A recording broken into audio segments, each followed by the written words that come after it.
Okay, I said that I'd do a reel on watches for a quiet day. This one's for you.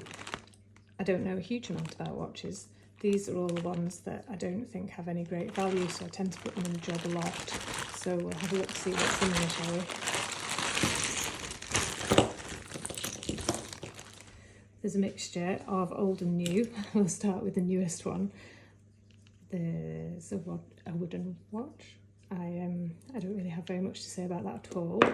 I've got a pocket watch in here, a nice old pocket watch. Best patent lever, specially examined. Don't know who it's specially examined by. So you press the button on the top and that tends to open up the back. Doesn't look like this one's working very well, so I'm gonna have to get my finger in and ruin my nails. Ah. Yeah. Guaranteed to last 5 years. So it would have been gold plated, as you can see on the inside. It's all nice and gilt still, and on the outside it's been loved and loved and loved, and all its gold has gone. And you wind the wheel, and if you wind them too much you break them, so you have to be careful of that. This one's definitely seen better days. The glass at the front's broken. What else have we got? Modern Citron, modern Seconda, modern Seiko, Seconda, rotary, another Seconda, a Citizen. So I sell these just as job lots for parts or for people who actually know what they're talking about. See, I think that's another Seconda, but my eyes are going because I'm old and I can't read it. That one's quite early. That's going to be 1940s. And again, it's been rolled gold, but the gold's wearing. You see on this corner, all the gold's coming off. I don't know how well you can see that in this light. Hard to read now. Pretty though. Big Citizen. You know, if they're working, maybe there's a bit of money in them, but someone else couldn't get that. 1960s, 70s rotary.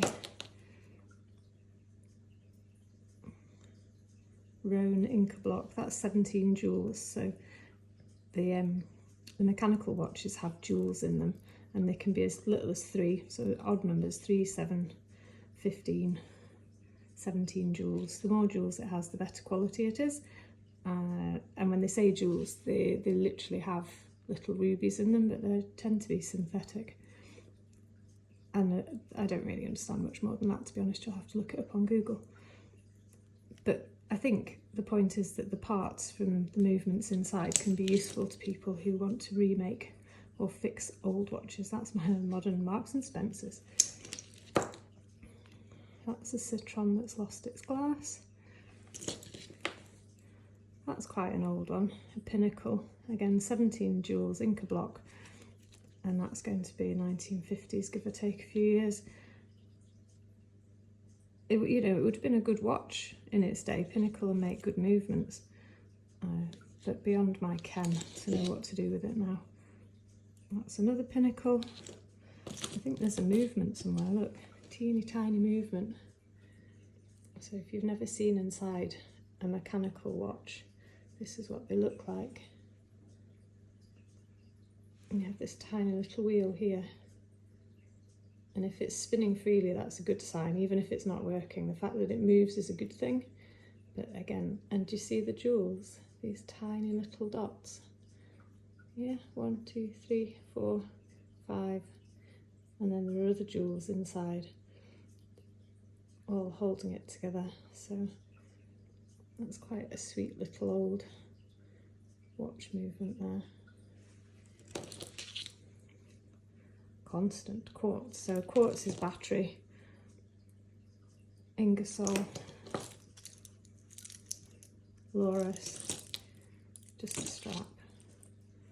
An old one. It's an Oris. That's a Tissot. And a Citizen. And a couple more. So I do get some quite, and there's that Zenith that a quiet day was wondering why I'd chucked the Zenith to the side, because I don't know an awful lot about watches. I know enough that if it's not moving to not try and move it any further, so that one's wound too tight, it's not actually working. There's crazing to the face, so for somebody who knows what they're doing, then that probably does have value, but for me, I don't know what to do with it now, so I'll have to go.